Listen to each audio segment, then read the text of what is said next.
कोल्हापूर शहराची हद्दवाढ अनेक वर्षांपासून रखडली आहे.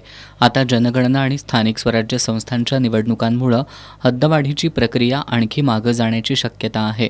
त्यामुळे आज कोल्हापूर शहर हद्दवाढ कृती समितीनं अतिरिक्त आयुक्त शिल्पा दरेकर यांची भेट घेऊन 31 डिसेंबर 2025 पूर्वीच कोल्हापूर शहराची हद्दवाढ झाली पाहिजे अशी मागणी केली आहे.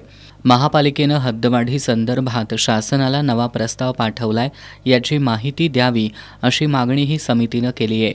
निवडणुकीसाठी प्रारूप मतदारसंघ जाहीर झाला असला तरी हद्दवाढीविना निवडणूक झाल्यास कोल्हापूरच्या विकासावर परिणाम होणार आहे. त्यामुळे प्रशासनानं हद्दवाढीबाबत तातडीनं भूमिका स्पष्ट करावी अशी मागणी समितीनं केली. दरम्यान निवडणुकीची अद्याप तारीख निश्चित झालेली नाही.